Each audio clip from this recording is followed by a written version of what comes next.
Merry Christmas, YouTube! Or if you prefer, Happy Hanukkah, Ramadan, Yule, Kwanzaa, Malak, Soyal, Yalda, Winter Solstice, Pancha Ganapti, Boxing Day, Festivus, Decemberween, or your winter holiday of choice. I'm Brickroad, and I have a problem in that I live on the internet. That means I need a steady stream of new, fresh, exciting content to keep me happy. And on Christmas Day, although it is my favorite day of the year, you wake up, I have a big breakfast, I give and receive presents, and everything's wonderful and joyous, and then it's like 1 p.m. and I'm like, well, okay, but now what? I guess I'll go on the internet. But nobody puts new content on the internet on Christmas because everybody is doing all the things I just mentioned. So I'm going to do you guys a solid. This is my Christmas gift to all of you. I hope you are all having a wonderful day and that you are not too busy to join me in one of my childhood games. This game is wonderful. I don't mean this game is like a good game. It is a good game. We'll get into that later on, but like it's wonderful. Like it encapsulates wonder. Does that make sense? I hope so, because that's what this game does. This is Little Nemo, the Dream Master for the NES. Capcom made this game, so you know it's a rock-solid platformer. It's really good. And I have a story about this game, because none of us owned it when we were kids. When we were little, to play a game, if you didn't own it, whereas like nowadays, you would just like pirate it. I mean, none of us would pirate games because we're decent people, but like nowadays you download a demo or whatever. No, back in the day you actually had to drive to a store in town called the video store. Because see, before DVDs we watched movies on these big things called videos, which weighed 35 pounds and you had to bring them home on the back of a pack mule. But yeah, there was a store that was just packed with videos, and you would go and give them money and they would give you this movie to watch for a couple days, and then you had to bring it back. And then mostly these stores would also have video games, which at the time came on cartridges, not CDs or, you know, flash cards or whatever. So we rented Little Nemo, the Dream Master, and we had like 3 days. We had to finish it, and it was around Christmas time, and we played this game like non-stop until we completed it. So this is a really fun game. We're going to get into it. We're going to do it up right. It's a really adorable platformer. It has one gigantic flaw, which we'll talk about towards the end. But we didn't know it was a flaw when we were kids, because when we were kids, we didn't really look for flaws in games. We were just like, oh yay, games! Games are super fun. We like games. We were young and dumb and played stuff like Totally Rad and Arch Rivals and... Okay, now I'm just getting depressed thinking of all the really bad NES games we played back in the day. But no, Little Nemo was a good NES game. And I eventually did buy a copy, and and I played it, I don't know, 200-300 times? Probably not 200-300 times. Not as many times as I've played other Capcom games, like Mega Man series, Bionic Commando, that kind of stuff. But, like, the quality of the gameplay is on par with those illustrious titles. The main gimmick of Little Nemo the Dream Master, as you may or may not have noticed already, is that Nemo feeds candy to monsters and then wears their skin like a suit. And I missed my jump. Already, not 3 minutes into the game, I'm missing jumps. It does not bode well for Nemo. So, sometimes he like puts on the monster suit, like right now he's wearing like a frog suit. Sometimes he kind of like becomes the monster, and sometimes he just rides the monster around. Kind of depends on the monster. Nemo spares some monsters rather than others. The goal in each level is to find 6 keys and make it to the end of the stage. The first 3 keys in this stage are really easy to find because they're all just above mushrooms you need the toad to get. Now we have exhausted our toad and we need to go underground with the mole man. Oh yeah, there's a key right here. And then you actually have to dig over this way and get this key.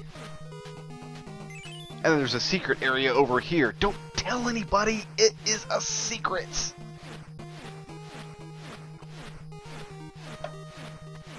It does take a while, but it's worth it.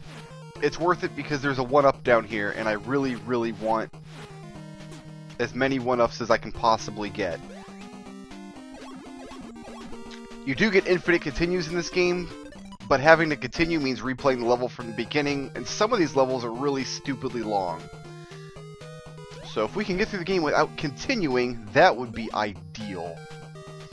Okay, now see, Nemo actually shrinks down so he can ride on his little lizard buddy, which is kind of fun. Another one-up here. Can I jump this safely? I think so. I think I can jump that. Yeah. Where is the last key? Did I miss it, or is it up here? I don't quite recall. Like I said, I have not played this game to death like I have with most like Mega Man titles. So, whoa. So I don't have it committed to muscle memory. Ow, taking too much stupid damage now. The little miniature frogs you can't do anything about. Yeah, key up here. Just get that frog out of the way, and I think that's it for this level, actually. First level, super short. They do get longer and more complicated, I promise. So the key and door structure makes this more of an exploration game than just a linear platformer, although there are a couple levels that are just like linear platformers. More like there's the auto-scroller level, and there's some other stuff. It kind of runs the gamut of everything you used to see in the early 90s in platformers. I actually don't know anything else about Little Nemo. I know it was like a comic strip or whatever back in the very early 20th century. I know there was an animated movie they made out of it when I was younger. This game is the only exposure I've ever had to this particular mythos. So all these little characters that we're seeing, all of Nemo's little buddies, like this ridiculous sea elf Moogle monster here, I'm sure these are all characters that you're supposed to know by having ingested whatever this game is based on. But whatever, as far as I'm concerned, Little Nemo is a game about feeding candy to monsters. That monster doesn't like candy, it just stuns him. I better not take any more damage, because... Ah, here's some life up here I can have. Mmm, yummy. Oh, I immediately lost that life that I got. Monsters with attacks, like this gorilla, the attacks are really kind of finicky. They have very strange hitboxes on them. So thankfully you don't have to use them a great deal. There's only like 2 different monsters that have attacks, and they're not like, by the time you have to fight bosses in this game, you'll have a much better option for dealing damage than this little kludgy punch attack that barely works. These, like, pollen monsters, I guess they're, like, pollen sperm creatures or whatever. They are the worst monsters in the game. You will see they populate most of the levels, and they are just really super obnoxious. No way I could dodge that one. It was too far off the screen. Okay, come on, let me up the tree now. It's not going to let me up the tree. I'm going to actually wait for one to come by. I'm going to bait him over here. Then I can go up the tree. Where's the next one? There he is. Hello.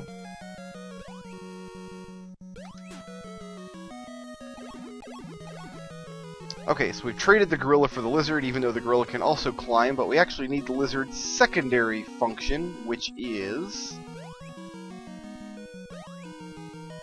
Oh, how do I get up around this gorilla? Oh no, I don't go that way. I go this way. Haha, I remember. I remember that has levels laid out. Nemo's actually smaller when he's riding the lizard. This is kind of a pickle.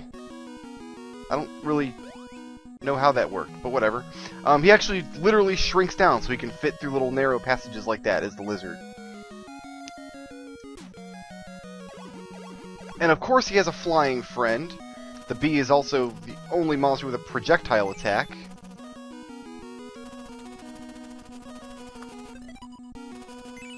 Two keys for the price of one.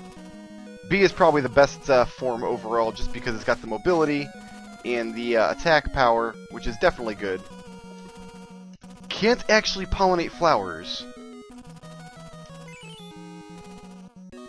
And it dies in water, so we have to get rid of it in the water because there's another secret, not a secret area, you have to go down this way.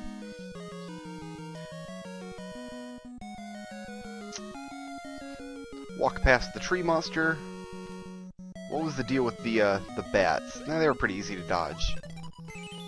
free guy and a key. I think there's only 5 keys in this level, or am I missing one now?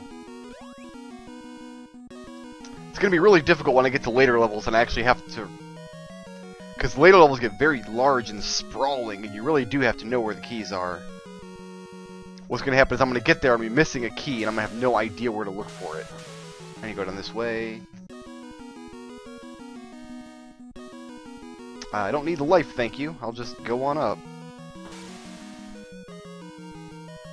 I think I need this lizard. Oh, no, I need you to come back here, though, because I can't get in... I can't get on your back when you're under that little overhang. So come on back this way. Thank you. Let's ride him over here. No, I just came from there. So I must not... The key must be further on. There it is, it's right on this tree, so I did need the lizard after all. I'm not insane. I don't care if I take that damage, because the end of the level's right here. Haha!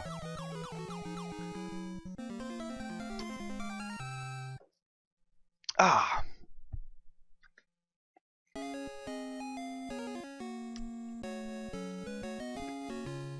And then in between levels, Nemo's mom yells at him for not sleeping or whatever. I was like that as a kid. When it was bedtime, I never wanted to go to sleep. And then in the morning, when it was time to wake up, I never wanted to wake up. So here's the auto-scrolling level. They couldn't quite figure out how to make it work while still having the whole key and lock motif, so they just kind of throw the keys at you. But the whole level takes place on this train, and this is where one of the game's, like, big flaws comes in. Like, why... As much as I like this game, and I love this game quite a bit, I would not recommend it to modern players. Like, I would not tell people, to, like, on my YouTube channel to play this game. I want that 1-up! I want that... Oh, I didn't get it! I wanted that 1-up. It didn't happen. I wanted that life, too. Well, let's see if we can get through the level without dying. At least if we die, the 1-up will respawn. I have no idea how to get that one. I literally don't know how to get up there. There are no monsters to wear on this level. But the reason I would not recommend this game to people today is that there's no checkpoints in some of the levels. Some of the levels, if you die, you literally have to start over from the beginning. Where, like, on this level, that's a big deal because it's a long auto-scroller level. Later levels, it's a big deal because the levels themselves are very, like I said, sprawling. You kind of... Like, to get through a level, you have to use this monster, but to get that monster, you have to first get this monster. So, the punishment for death isn't always just losing a life, or having to replay parts of a level. Sometimes it's having to repeat a bunch, like, 6 steps in a row. We didn't think much of it as kids, because the only thing we had at stake was if we didn't finish the game within 3 days, we had to take it back to Blockbuster unfinished. But nowadays, that's like a cardinal sin in video gaming. People hate that, and I understand why. I'm right there with them. This game does have like a level select cheat, I think. Like there's a code, you can put it on the screen, but it doesn't have a password. Excuse me, a password system. Like most Capcom games did. I'm gonna die. I'm gonna die and have to replay the whole train level. At least I got that 1-up. Haha! But I'm glad I get to replay the train level because I get to spend more time here with y'all and Nemo. But yeah, no passwords in this game. I think there probably should have been. Just like a simple password, one for each level. That would have been fine. That would have been preferable to having to use a cheat code to do a stage select. When we were kids, and we subsisted on renting games more often than buying them, we didn't understand the difference between a password game like Mega Man and a battery backup game like Zelda, okay? The difference, for those of you who don't know... Haha! Got that 1-up. So I'm coming out ahead in lives. The difference, for those of you who don't know, is back before we had like memory cards or anything like that, the only way you could save a game on a cartridge was if they put a watch battery inside the cartridge. So there was the cartridge was always powered, and then the game never technically shut all the way off. That's how games like The Legend of Zelda, Final Fantasy, any NES or SNES game that saves your progress, that's how they worked. The other way you could save progress was to have a password system, where there were hard-coded things in the game, and you could generate a password to automatically set the game into a specific state. For example, in Mega Man, you could put in a password, and it would automatically tell the game, okay, you've beaten these 6 bosses, and you have this many energy tanks. So the game doesn't really know your state every single time you power it on. It's just kind of you cheat it into thinking it does by putting a password in. As kids, we didn't appreciate the difference between these two methods. We thought they were more like interchangeable. So what we would do, I remember we did this with Mega Man 4 specifically, because that's when we didn't finish in 3 days. We had to get the password. A password in Mega Man 4 will work on any copy of Mega Man 4. It's how the game is coded. It's how it's programmed. There's no battery backup in there to keep your state anyway. But we didn't know that. We thought that the game generated the password, and it would only work on that copy of Mega Man 4, and because we didn't own a copy of Mega Man 4 because it came from Blockbuster Video, we had no way of knowing if we'd ever get that particular copy again. They gave me 2 extra keys. Isn't that nice? I should be able to take them 2 extra keys even in the next level. So when it came time to go back, okay, we wrote down our password. We're like, we're going to rent this game again next week. We don't know whether or not this... we didn't know that the password would work, so we assumed that it wouldn't work. So what we did to make sure that we got the same copy of the game next week is we took like a pencil and wrote little marks on the front of the book, or of the cartridge, on the sticker. That way when we went to Blockbuster the following week, we would look at all the Mega Man 4 cartridges. Usually they had 2 or 3 copies, and we found the one with our pencil marks, and we knew that's the one to take home. We were geniuses. We weren't. We were dumb kids. We could have taken any copy, it would have worked. And that is my fantastic story about the difference between battery backup and passwords. You like Nemo's little hermit crab hat? Little drill hat? I do too. I enjoy it. I think there's something else down here. No? Okay, well, I guess that's that. That's all I need the hermit crab for now. Okay, now I gotta do the big fish section, which is not fun. So I've gotta throw candy at him while leading this little sperm guy around. I know it's a tadpole. Whatever.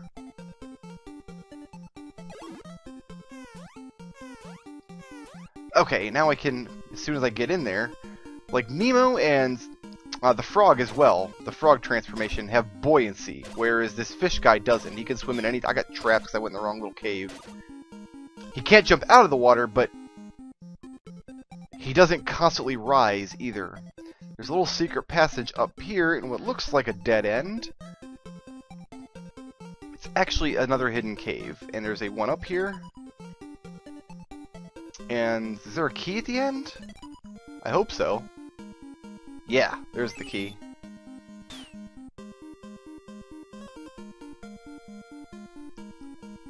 So now I need to go up top and get that frog.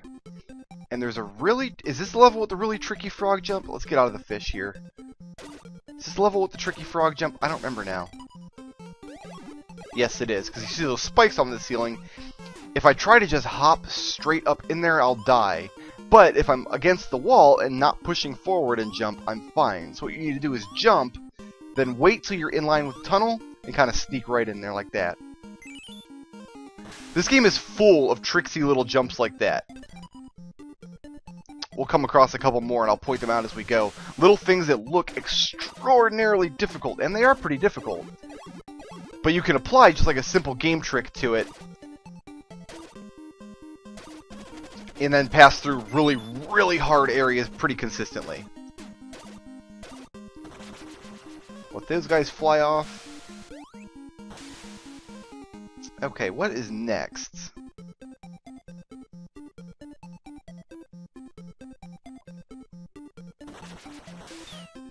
One more key? No, there's only 5 keys.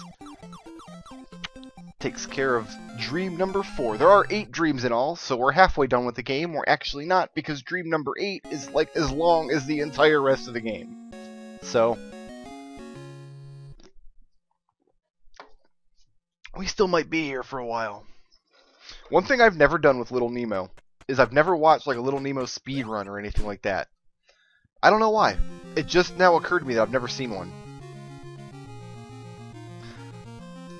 So all of the things you see me do in this game are not the result of me applying tricks I've learned watching speedruns or reading game facts or whatever. This is literally all stuff we figured out as kids just by countless hours and hours of playing Little Nemo. Okay, so where are all the... This is one of those big sprawling levels with lots of keys in lots of places. The first one is in this gray area.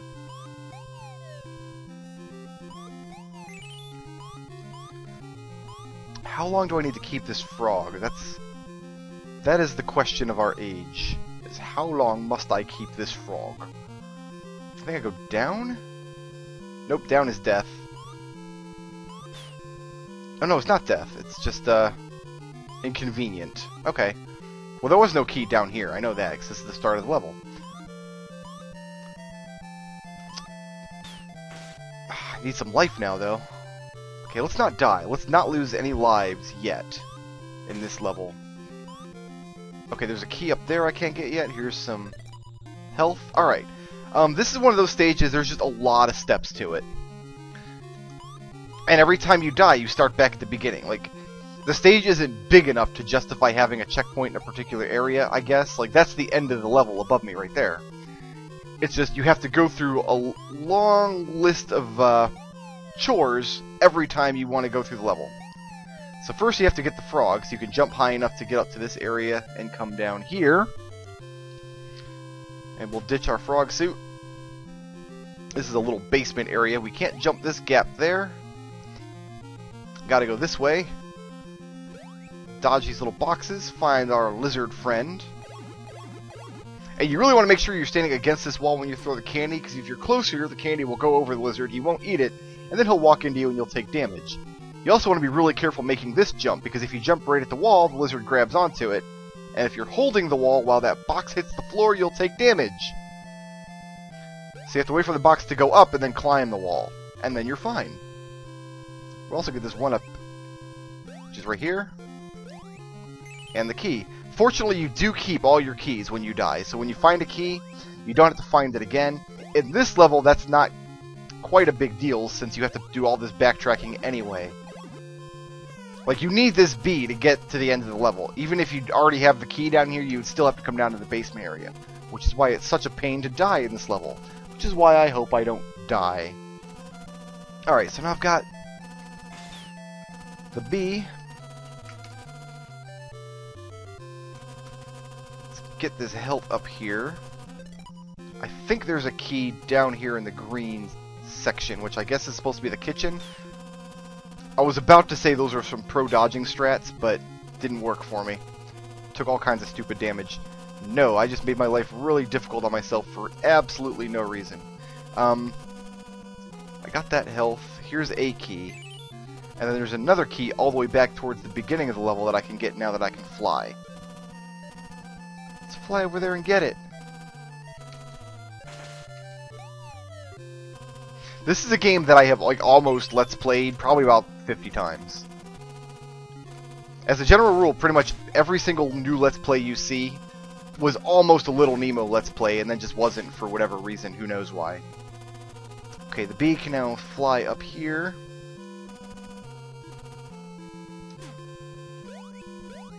So we can get our new friend. So rather than just find a place to stick Little Nemo in the Let's Play schedule, I decided, you know what, whatever, Christmas special, YOLO.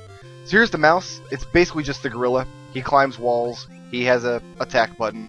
Just the gorilla with a different skin, that's all that is.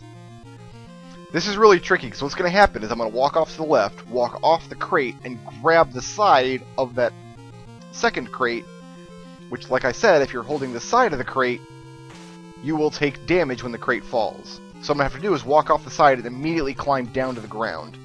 It looks like I'm damaging these blocks, but they're actually indestructible. You can't kill them, which makes sense because they're blocks, not monsters. Then I'll just climb up and over, and now I'm fine. I have no idea why it's a mouse, not a gorilla. I guess because they figured it would not make a lot of sense to have a gorilla in the attic. To which I would respond, it doesn't make a lot of sense that you feed candy to a mouse and then ride it around, or that the mouse has a hammer, but sense is relative. Things that make sense. Oops, that was stupid damage to take. I still do have 2 hit points though, so not as bad as I could be. Oh, I gotta fly up through that hole too. Eventually, I'll get another B before all is said and done. Was there anything over here other than life? I think I need 2 more keys actually. Yeah, I'm gonna go do that with a B so I can shoot that monkey guy. Doing these little hitting these blocks, as you can see, is really very finicky. Like the ones on the floor you can hit just by hammering them, but the ones just above that, 1 block above it, you have to like push jump and the hammer button almost at the exact same time. So there's the end of the level there.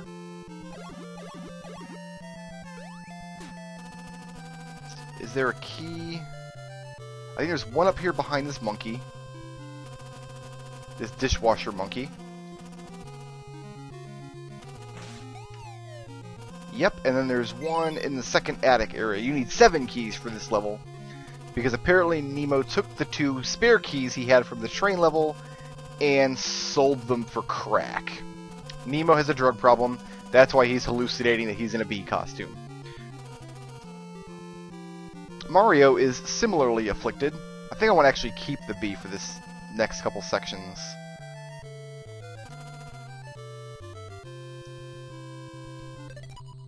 Or maybe not. I'll keep it just in case I do need it. I won't have to go back to get it. But I'm not remembering whether or not I need the bee to reach the door at the end of this level. If not, I will not have wasted anything except made those blocks very, very slightly more difficult to dodge. Because B is a little bit slower than Nemo. Whoops. I did go the wrong way, though. Fortunately, these blocks stayed destroyed, but they don't stay destroyed if you die. So if I died, like right here, and restarted, I would have to go back to the beginning of the level, go through all that rigmarole with the frog, and the bee, and the lizard, and the mouse, and then the second bee. And I thought it was appropriate that the end of the level is on Nemo's bed. That makes perfect sense. Makes less sense that Nemo is 1 inch tall in his own house.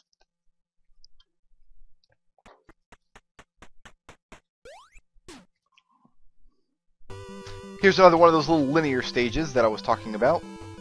This time Nemo's on the rooftops, which is a very safe place for a child to be. But you'll see they kind of abandoned the key and lock structure for this level as well. Here's everybody's favorite pollen monsters back for round 2. They are so annoying. You guys have no idea how annoying they get. It looks like you should be able to jump to this diagonal cloud from the platform, but I've never been able to do it, and it's not for lack of trying. There's a troll monster over here.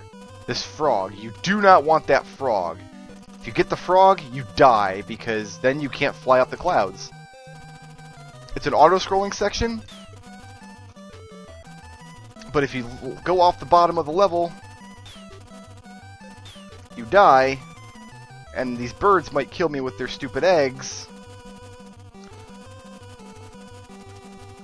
And the frog just does not have enough oomph to make it. So if you get the bee, and then abandon the bee and get the frog, it is a guaranteed death. Remember when I said that there's one really gigantic, glaring flaw about this game? That wasn't it. That's just some naughty thing that the game does. It's not that glaring, it's just whatever.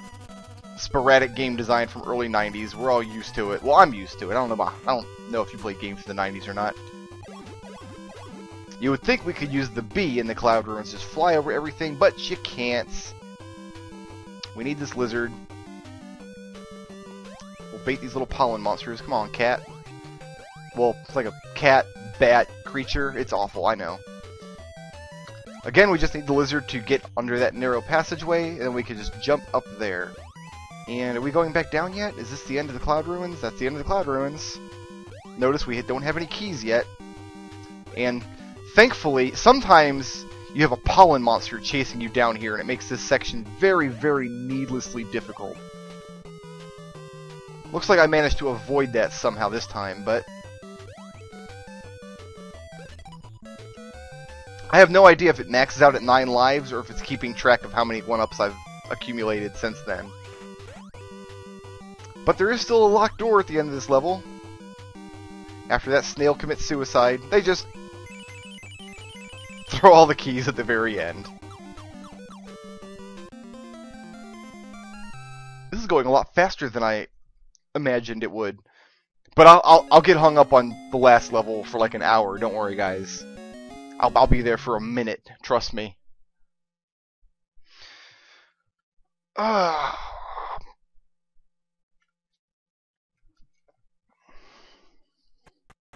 Okay, this is the level here. Yeah, topsy-turvy. A lot more sprawling than Nemo's house. And it can be just as trolly because no checkpoints. And if you miss a key at the beginning and have to come back and get it later, that's not fun at all. So I'm going to get the key at the beginning. There's one key at the end of this level. It's like the hardest key to get in the game. I will probably have to spend a life getting it. Which means having to replay the rest of the level. But at least I won't have to collect all the keys again. Come here, frog.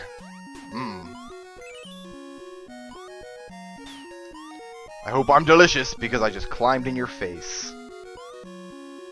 Like, the frog still has like a smug look on his face. Like, yep, I'm eating this child. He offered me candy and... Sorry, frog, but you just did not cut it, and I needed to be a bee for a while. I think there's a key over here. Yes. Yes, there is.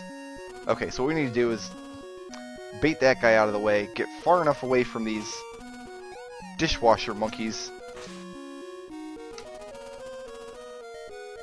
I actually want that life point. Can I get that hit point?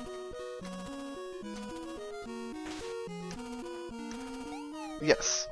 You can't fire the bee stinger on the ground. You have to be airborne. So the timing, if you want to fire very low to the ground, is pretty tricky. 3 keys, I think that's half of them. Which I think is good. Let's bait this guy. There's a key hiding up in this corner. Now I need the mouse. Where's the next pollen monster? There he is. We have just enough time to get to this ledge before the next pollen monster comes. And that one was not supposed to spawn. That was not supposed to happen.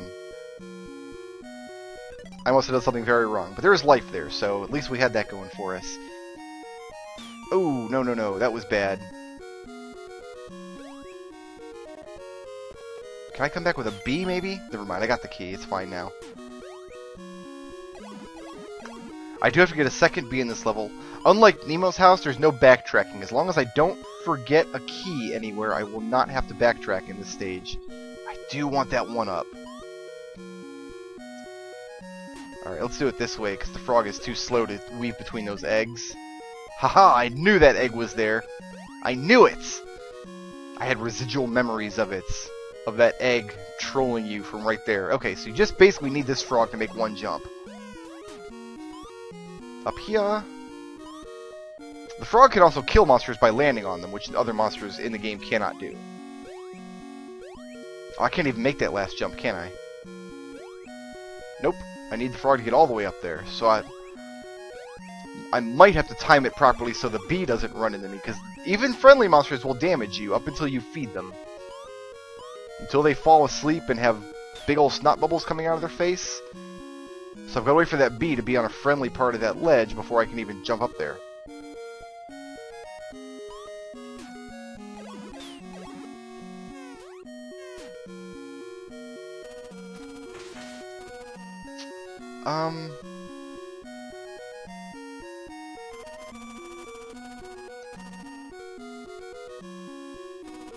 Okay, right here with the big orange column.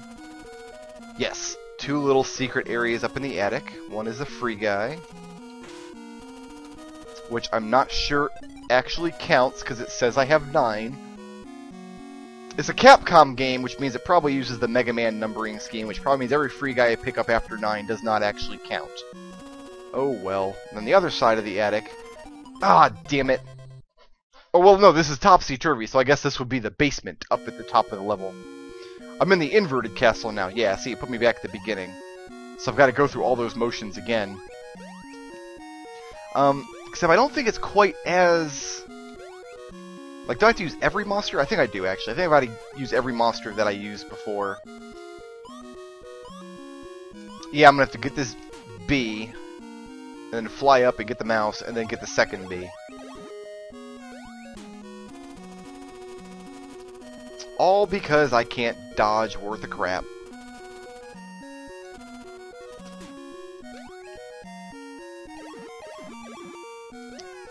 If I had waited until I got my second bee, before getting that that one key, he spawned again right there. They're not supposed to spawn again there. I don't know why. Maybe this ROM that I'm using is a different version of the cartridge that I have? Or... No, I need this frog. Don't hammer the frog to death, son. Yeah, the key that's guarded by that dishwasher monkey there, if I had waited to get that until I had a bee and I was safer getting it, I probably would not have lost a life. But whatever, there's always more one-ups.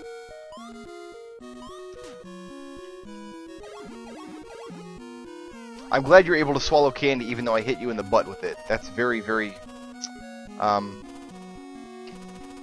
friendly of you. Very cooperative.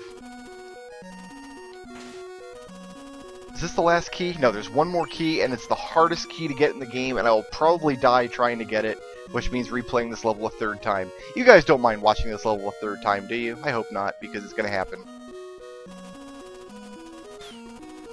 It's going to happen, and I can't stop it, and you can't stop it, and there's no getting off of this train we're on.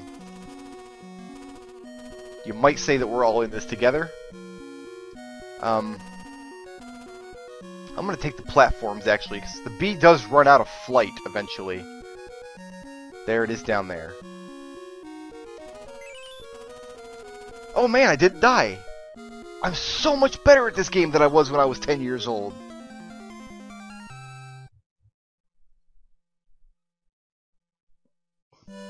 Alright guys, you're going to watch this long cutscene which cannot be sped up or skipped. Also not the one huge glaring flaw in this game. I will point that out when I see it. I am going to take this opportunity to run to the fridge and grab a Pepsi. So please enjoy the tribulations of Princess Camille.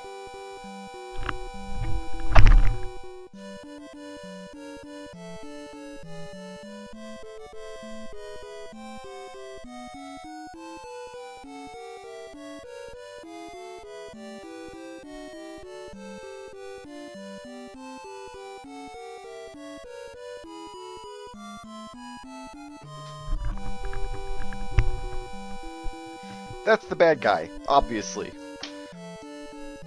And yeah, it only takes me a couple seconds to run to my fridge. I thought, with some luck, maybe the cutscene would be over by the time I got back, but it's not. And there's nothing you can do about it. You just have to sit here and watch it. We didn't care about this when we were kids. We were freaking riveted to this mess. We were like, oh no, the Nightmare King! Wait a minute, I thought Kirby killed him!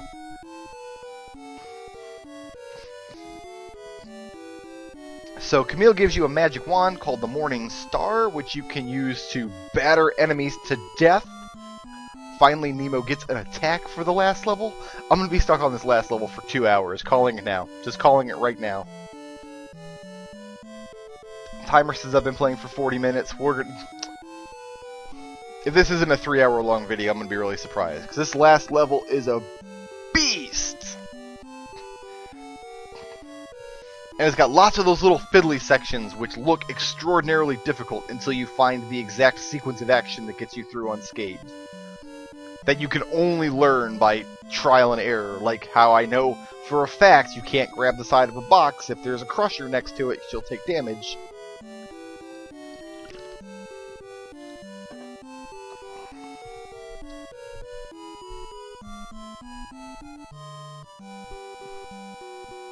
Ah, Pepsi is delicious. 'Tis the season for Pepsi. It's always the season for Pepsi in this house. I don't know what I'm talking about. Here we go. Dream 8, Nightmare Land. Here's the one big flaw of this game. Like, if I played Little Nemo today, I would call this a flaw. I would go on message boards and complain about this. Anytime you play a game the whole game requires a certain kind of skill set. Like Little Nemo the Dream Master requires exploration and like throwing candy at monsters and light platforming elements and that kind of thing. But the last level requires a whole different set of skills. Like, look at this. If I try to jump, I will die. So what I have to do is walk off the platform, grab it with the lizard, and then jump. This last level is just so punishing, and it's such a huge difficulty spike. There's life over here, so taking that hit... Well, is there life? Yes, right there. Nice. Whew. I'm glad that I remembered that. Jump from here? Yes.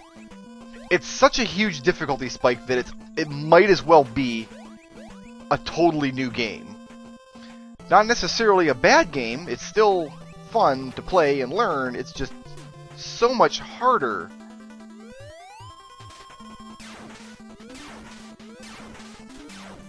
There's my wand at work.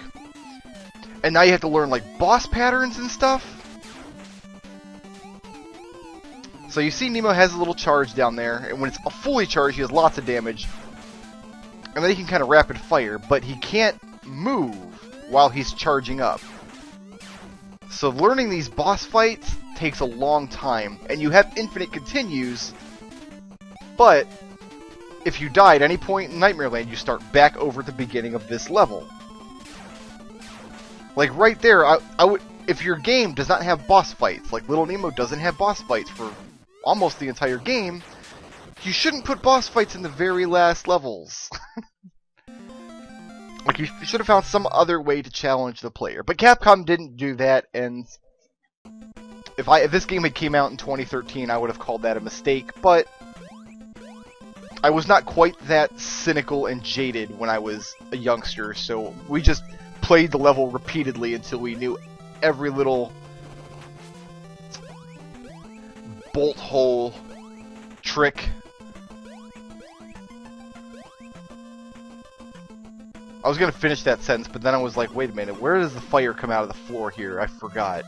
So I'm going to be very careful watching for fire.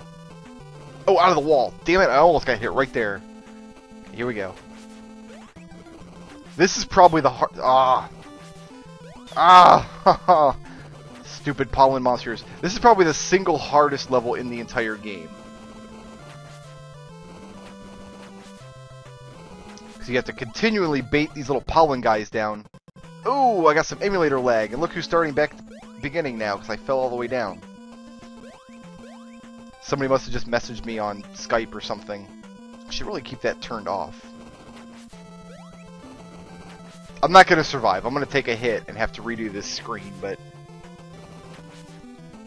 just the way you have to juggle monsters, like you go up through this part here, like that frog, I can't get that frog from here. I can't catch that wall. The lizard doesn't have the height on his jump. So I've got to go through this section here.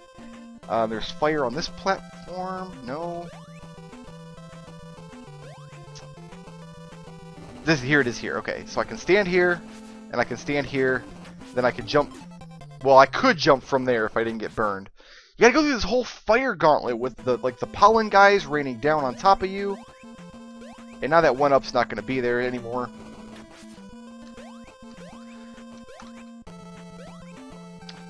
So you go through that entire little gauntlet area, not because that's the way through the level, but just because you have to trade your lizard up to a frog.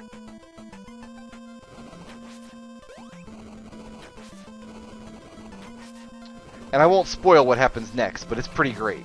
It's pretty amazing. You'll be amazed at what happens after you finally trade up to the frog.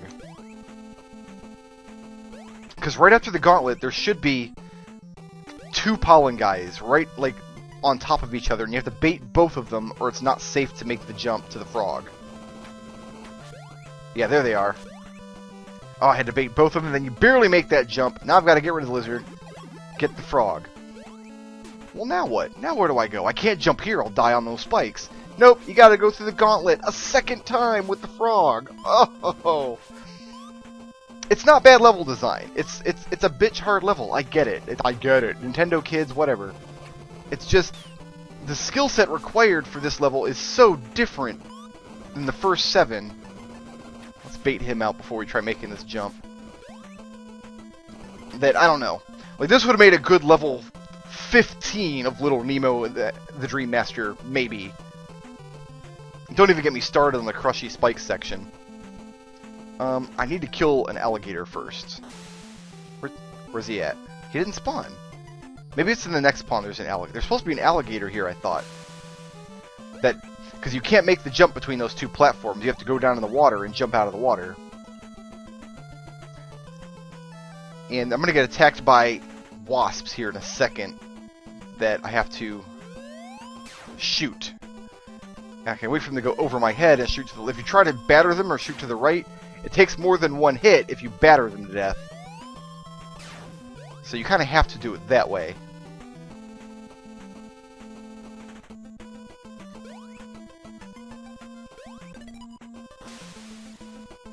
Where's this alligator at?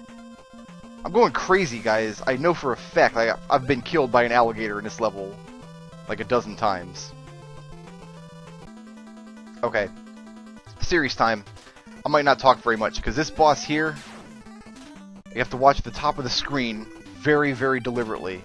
There's a bunch of places this boss can spawn, and he dives at you super fast, like Storm Eagle does.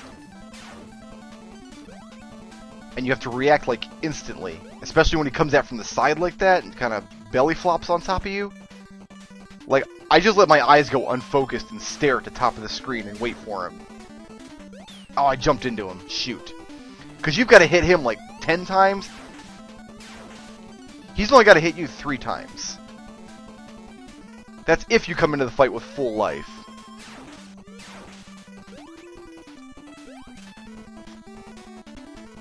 The bottom swoop is no problem. You don't even have to dodge it. But he will swoop straight across like that, the middle of the screen. And that's trickier to dodge. This is a really bad pattern, too. Sometimes he just spits fire at you the whole fight. And you can get it over with pretty quickly. This time he's being a big old dingus. I only got 1 hit on him there because I needed to get off the platform. Oh, shoot, shoot, shoot. Oh no. Oh no. I am so worried right now that I'm going to be fighting this guy for an hour. That I'm going to replay that whole section of level before this. Oh, thank God, I got him. Whew.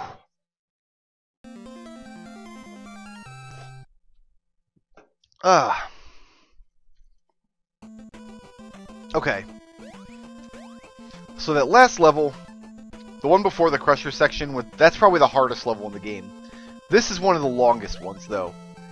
You have to be very careful with these jumps, because if you don't jump from the very edge of the platform like this, you will not make it. It's one of those Mega Man jumps there, man. Do I want candy or do I want the stick here? I don't remember. I've got a whole section before the boss, I believe. Fortunately, that Manta Ray boss is more difficult than the very final boss. So we've got that going for it. Yeah, I want to get up there eventually.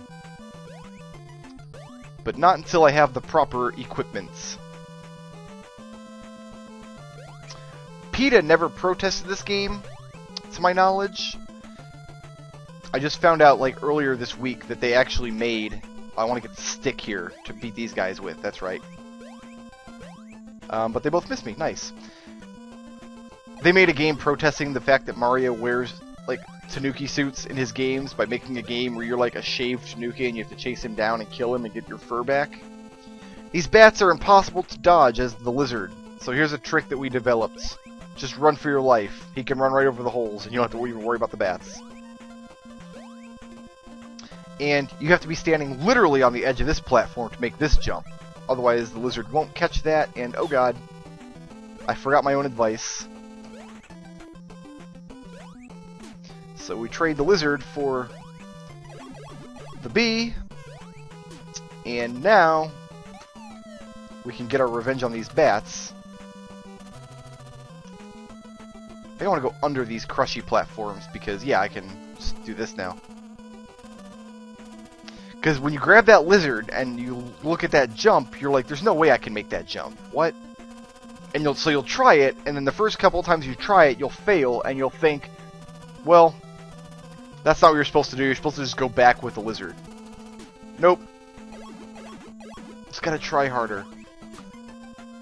And then there's this jump, which if you miss it, yep, you gotta go back through the whole level again, get the lizard and the bee, and come back. All they did was put a mouse in this section to make you climb this wall. So you needed to get the lizard who can climb walls to reach the bee, so you can reach the guy who can climb walls. Personally, I think they should have put a gorilla in the end of the section here, because we have not seen a gorilla in a long time. And I think a gorilla would have been more appropriate for this final level than a mouse anyway. Not that we're going to be keeping the mouse much longer. In fact, I think we already don't need him anymore. Because this is the final boss!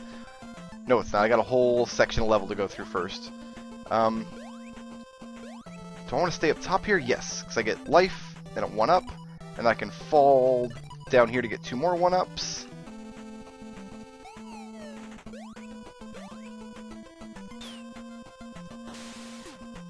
Okay, well I guess I needed that second life. Oh no, I didn't, because I lost life at the mouse, but Nemo has fewer hit points than the mouse anyway, so... Alright, yeah, here's the last boss. He's only got 2 attacks. Pretty easy boss as long as you stay on your toes. Destroy the little globulin, wait for him to point at you.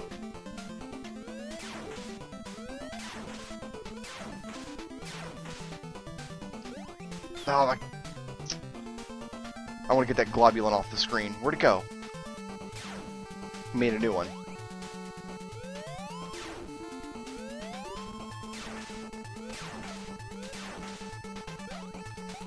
It's kind of tricky to get a full charge on him, because he blocks your shots with those little globulins. And because you really don't want to be standing still when he starts firing lasers at you. Not the most exciting last boss in the world. He does have way too many hit points. And I'm gonna die. I just died. Oh no! Well, I've got 8 more tries. We got 8 more tries to get through this, guys.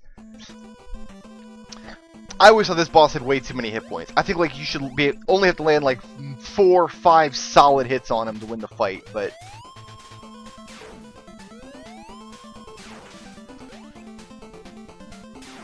As long as you stay towards the left side of the screen and watch for him to point at you, like that, dodging his lasers is pretty easy.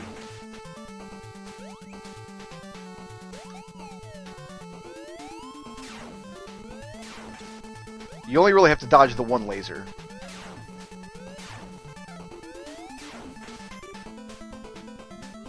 My button does not feel very responsive. Maybe that's why my light punches have not been coming out very well in Street Fighter.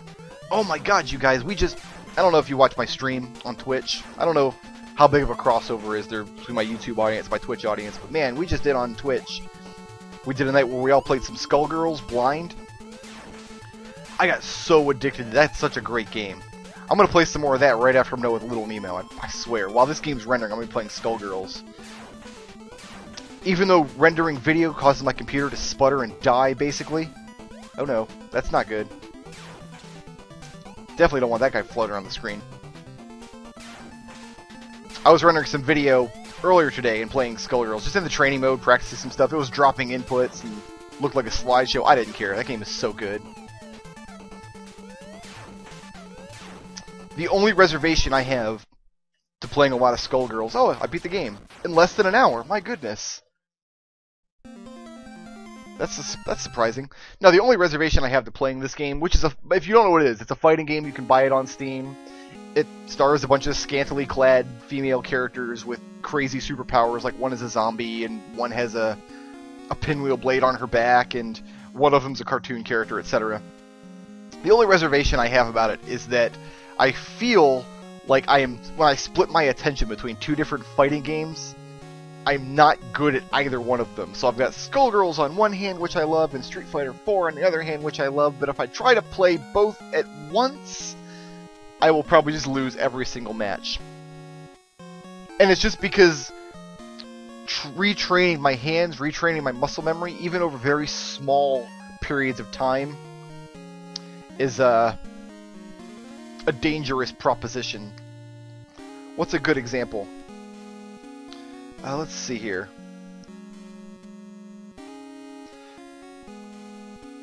Like, here's a good example. Okay. In order to... When you get knocked down in a fighting game, like somebody knocks you and launches you into the air and you fall on your back. In Street Fighter, if you tap down, the second you hit the ground, you'll immediately jump back up to your feet. You'll get up real quick. The idea being that your opponent never knows if you're going to stand up immediately or if you're going to lay there for a second. So you can kind of use it to play mind games and throw off their attacks or whatever. In Skullgirls, you have the exact same ability, but it's a different button. Instead of pressing down when you hit the ground, you have to press, I think it's 2 punch buttons or something. I have it set up as a macro. For me, it's my L button. I have to tap L when I hit the ground, and then if you hold back or forward while you press L, your character will either jump backwards or forward and get back up on her feet.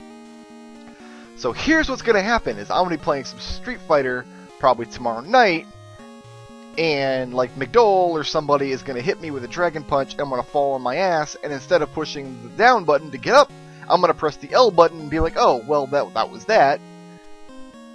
And it's going to mess with my head. There's also there's differences between how the D-pad feels. If you guys have not played a lot of fighting games, very subtle differences in how the games recognize directional input can really throw you off.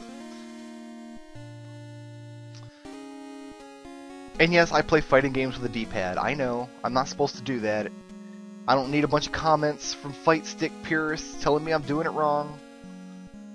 I'm very happy scrubbing out my T-Hawk fight pad, thank you very much, which is the controller I have right now that I was playing Little Nemo, and it feels like the X button might be getting a little bit stodgy on me.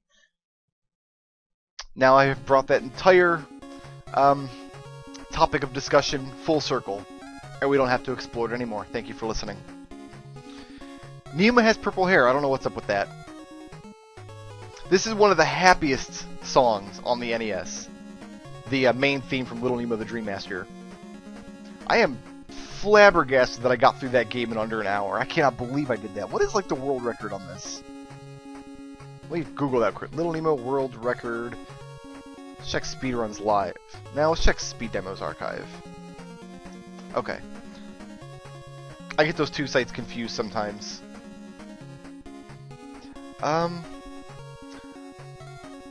Okay, it looks like in June of this year, 2013, some dude beat the Japanese version in 24 minutes. So it took me twice as long. That's fine. That's fine.